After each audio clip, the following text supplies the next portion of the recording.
Hello viewers, আজকের এপিসোডে আলোচনা করা হবে নিম পাতার উপকারিতা।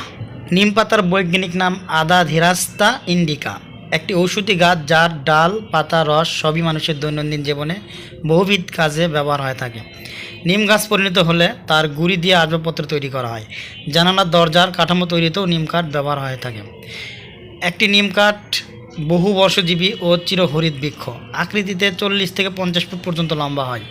এর কাণ্ডের ব্যাস 20 থেকে 30 ইঞ্চি পর্যন্ত হতে পারে। ডালের চারদিকে 10 থেকে 12 ইঞ্চি যৌগিক পত্র জন্মের।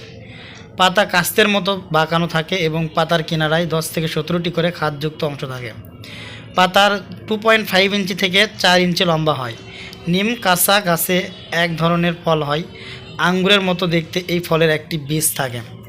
জুন জুলাইতে ফল পাকে এবং কাঁচা ফল তেতো স্বাদের হয়, তবে পেকে হলুদ হওয়ার পর মিষ্টি হয়। ভারত এবং বাংলাদেশের প্রায় সর্বত্রই নিম গাছ জন্মে।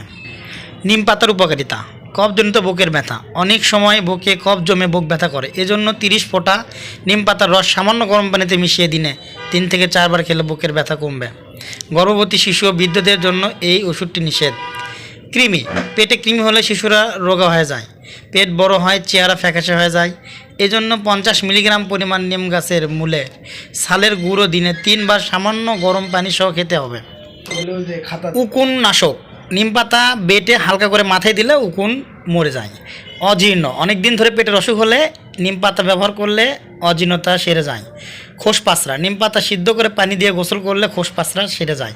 পোকামাকড়ের কামড়: পোকামাকড় কামড়ালে নিম পাতা বেটে দিলে ভালো হয়ে যায়। দাঁতের রোগ: নিমের পাতা ও ছালের গুঁড়ো কিংবা নিমের ছাল দিয়ে নিয়মিত দাঁত মাজলে দাঁত মজবুত হয়। জন্ম নিয়ন্ত্রণে নিম তেল একটি শক্তিশালী শুক্রাণুনাশক হিসেবে কাজ করে। নিম তেল মহিলাদের জন্য নতুন ধরনের কার্যকরী গর্ভনিরোধক হতে পারে। এটি 30 সেকেন্ডের মধ্যেই শুক্রাণু মেরে ফেলতে সক্ষম। ব্লাড সুগার নিয়ন্ত্রণ: রোজ সকালে খালি পেটে 15 থেকে 20টি নিম পাতা চিবিয়ে খেলে উপকার হয়। চিবিয়ে খেতে অসুবিধা হলে একই নিয়মে 5 থেকে 6 চামচ নিম পাতার রস খেলে একই উপকার হয়। আজকের এপিসোডটি এই পর্যন্তই। আগামী এপিসোডটি দেখতে আমাদের চ্যানেলটি সাবস্ক্রাইব করে লাইক, কমেন্ট, শেয়ার করে আমাদের পাশেই থাকুন। ধন্যবাদ।